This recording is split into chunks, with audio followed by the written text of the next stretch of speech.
মা কষ্ট পেলে আমাদের কিছু যেত আসতো না। আমার একটি মা ছিল, চমৎকার দেখতে একটি মা আমার ছিল। মা আমাদের খাওয়াতো, শোয়াতো, ঘুম পাড়াতো, গায়ে কোনো ধুলো লাগতে দিত না, পিঁপড়ে উঠতে না, মনে কোনো আঁচড় পড়তে দিত না, মাথায় কোনো চোট পেতে না।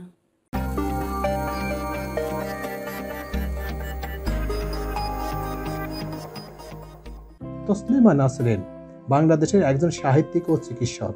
বিংশ শতাব্দীর ৮০-এর দশকে একজন উদীয়মান কবি হিসেবে সাহিত্য জগতে প্রবেশ করে তাসলিমা এই শতকের শেষের দিকে নারীবাদী, ধর্মীয় সমালোচনামূলক রচনার কারণে আন্তর্জাতিক খ্যাতি লাভ করেন।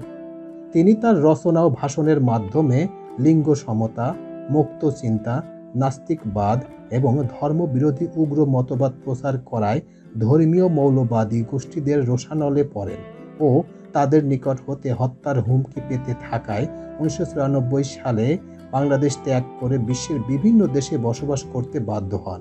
তিনি কিছুকাল যুক্তরাষ্ট্রে বসবাস করেছেন। বর্তমান তিনি ভারতের সুরকার কর্তৃক ভারতে অজ্ঞাতবাসে অবস্থানের সুযোগ পেয়েছেন। প্রথম জীবন ১৯৬২ সালে ২৫শে আগস্ট তৎকালীন পূর্ব পাকিস্তান প্রদেশের ময়মনসিংহ শহরে তসলিমা নাসরিনের জন্ম হয়। ২ ভাই ২ বোনের মধ্যে তিনি তৃতীয়। তার মাতা ঈদুল ওয়ারা গহিনী এবং পিতা রজব আলী পেশায় চিকিৎসক ছিলেন। ১৯৭৬ সালে তিনি ময়মনসিংহ রেসিডেন্সিয়াল স্কুল থেকে মাধ্যমিক স্কুল সার্টিফিকেট এসএসসি পাশ করেন। ১৯৭৮ সালে তিনি আনন্দমোহন কলেজ থেকে উচ্চ মাধ্যমিক সার্টিফিকেট অর্থাৎ এইচএসসি পাশ করেন। এরপর তিনি ময়মনসিংহ মেডিকেল কলেজে ভর্তি হন এবং সেখান থেকে ১৯৮৪ সালে এমবিবিএস পাশ করেন। ১৯৮৬ সাল থেকে ১৯৯৯ সালে তিনি সরকারি গ্রামীণ হসপিটাল এবং ১৯৯০ থেকে ১৯৯৩ সালে তিনি মিডফোর্ড হসপিটালে স্ত্রীরোগ বিভাগে ও ঢাকা মেডিকেল কলেজে অ্যানসেথাইওলজি বিভাগের চিকিৎসক হিসেবে কর্মরত ছিলেন। বৈবাহিক জীবন ১৯৮২ সালে তসলিমা কবি রুদ্র মোহাম্মদ শহীদুল্লাহর প্রেমে পড়েন এবং গোপনে বিয়ে করেন। ১৯৮৬ সালে তাদের বিবাহ বিচ্ছেদ ঘটে। ১৯৯০ সালে বাংলাদেশের প্রখ্যাত সাংবাদিক ও সম্পাদক নাইমুল ইসলাম খানের সাথে তার বিয়ে হয় এবং ১৯৯১ সালে বিচ্ছেদ হয়। তিনি ১৯৯১ সালে সাপ্তাহিক বিচিত্রা সম্পাদক মিনার মাহমুদকে বিয়ে করেন এবং ১৯৯২ সালে তাদের বিবাহ বিচ্ছেদ হয়। তাসলিমার কোনো সন্তান আদি নেই। দেশ ত্যাগ ১৯৯৪ সালে মে মাসে দ্য স্টেটসম্যান পত্রিকার এক সাক্ষাৎকারে তিনি ইসলাম ধর্মীয় আইন শরিয়া অবলুপ্তির মাধ্যমে কোরআন সংশোধনের ইচ্ছা প্রকাশ করেন। এর ফলে ইসলামী মৌলবাদী তার ফাঁসির দাবি জানাতে শুরু করেন। ৩ লাখ মৌলবাদী একটি জামায়াতে তাকে ইসলামী অবমাননাকারী সাম্রাজ্যবাদী শক্তির দালাল রূপে অভিহিত করেন। দেশ জুড়ে তার শাস্তির দাবিতে সাধারণ ধর্মঘট ডাকা হয়। বাংলাদেশ সরকারের পক্ষ থেকে তার বিরুদ্ধে জনগণের ধর্মীয় ভাবনাকে আঘাত করার অভিযোগে মামলা রুজু করা হয় এবং জামিন অযোগ্য গ্রেফতারি পরোয়ানা জারি করা হয়। সে সময় আলোচিত শহীদুল আলম সহ বিভিন্ন জনের আশ্রয়ে তিনি ২ মাস লুকিয়ে থাকার পর উচ্চ আদালতের নির্দেশে তার জামিন মঞ্জুর করা হয় এবং তাসলিমা বাংলাদেশ ত্যাগ করতে বাধ্য হন। সাহিত্য জীবন ১৩ বছর বয়স থেকে তাসলিমা কবিতা লেখা শুরু করেন। কলেজে পড়ার সময় ১৯৭৮ থেকে ১৯৮৩ সাল পর্যন্ত তিনি সেজতি নামক একটি সাহিত্য পত্রিকা সম্পাদনা প্রকাশ করেন।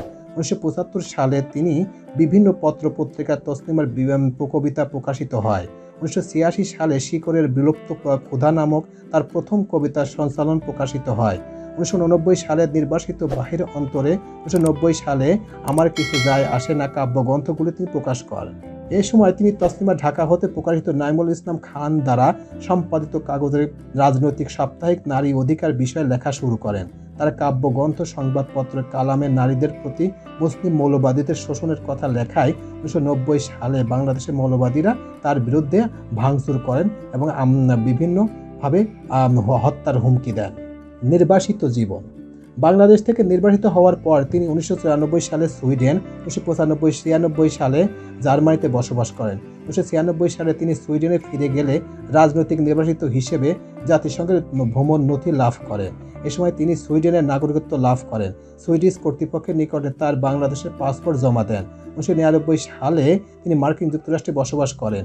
এ সময় তার মা অসুস্থ হয়ে পড়লে তিনি বাংলাদেশের সরকারের নিকটে দেশে ফেরার অনুমতি চেয়ে ব্যর্থ হলে তিনি জাতিসংঘের ভ্রমণ নথি ত্যাগ করে সুইডিশ কর্তৃপক্ষের নিকট হতে তার বাংলাদেশের পাসপোর্ট ফেরত পান ও বিনা অনুমতিতে বাংলাদেশে প্রবেশ করেন। বাংলাদেশে তার বিরুদ্ধে পুনরায় জামিন অযোগ্য গ্রেপ্তারি পরোয়ানা হলে তিনি পুনরায় দেশ ছাড়তে বাধ্য হন। 1999 থেকে 2000 সাল পর্যন্ত তিনি ফ্রান্সে বসবাস করেন। দীর্ঘ 6 বছর অপেক্ষার পর 2000 সালে তিনি ভারতে প্রবেশ করায় ভিসা সংগ্রহ করতে সমর্থ হলে তিনি কলকাতায় যাত্রা করেন। এই বছর মার্চ মাসে তিনি শোধ নামক তার একটি উপন্যাসের মারাঠি ভাষায় অনুবাদক কর্মে প্রচারে মুম্বাই শহরকে পৌঁছানোর সাথে মুসলিম মৌলবাদীদের তাদের বিশ্বস্ত পুড়িয়ে মারার হুমকি দেন। 2002 সালে তাসনিমার পিতা মৃত্যু সজ্জায় শায়িত হলে তাসনিমা বাংলাদেশে প্রবেশের অনুরোধ করে ব্যর্থ হন। 2004 সালে ভারত সরকারের পক্ষ থেকে তাকে অস্থায়ীভাবে বসবাসের অনুমতি দেওয়া হলে তাসনিমা কলকাতা শহরে বসবাস শুরু করেন। 2007 সালে মার্চ মাসে all India Muslim personal board নামক একটি সংগঠন তার মুন্ডুছেদের জন্য 5 লাখ টাকা ঘোষণা করেন। এই বছর 9 আগস্ট তিনি সৌধ উপন্যাসের তেলুপ্ত ভাষায় অনুবাদক কর্মে প্রচারক হায়দ্রাবাদ শহরে গেলে তার অল ইন্ডিয়া মজলিস ইনতিফাল বা মুসলিম নামক একটি রাজনৈতিক দলের প্রচারণায় উত্তেজিত জনতা তাকে আক্রমণ করেন। 17 আগস্ট কলকাতা শহরের মুসলিম নেতারা তাসনিমাকে হত্যা করার জন্য বিপুল অর্থ পুরস্কার দেওয়ার কথা ঘোষণা করেন। 21 November all India minority forum নামক একটি ইসলাম জঙ্গি গোষ্ঠী কলকাতা শহরে তাণ্ডব শুরু করলে সেনাবাহিনীকে আইন ও শান্তি রক্ষার জন্য মোতায়েন করা হয়। এই দাঙ্গার পর নাসরিনকে কলকাতা থেকে জয়পুরে হয়ে নতুন দিল্লি সরিয়ে নিয়ে যাওয়া হয়।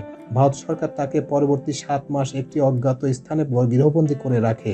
2008 সালে তাকে সিমন দা বেভোয়ার পুরস্কারের জন্য নির্বাচিত করা হলে তিনি ভারতে প্রবেশ করতে অনুমতি না পাওয়ার কারণে অস্কারে ভান্স যাত্রা করে পুরস্কার নিতে অসম্মত হয়। এ সময় তিনি নেই কিছু নামক আত্মজীবনের 6ষ্ঠ ভাগ প্রকাশ বাতিল করেন।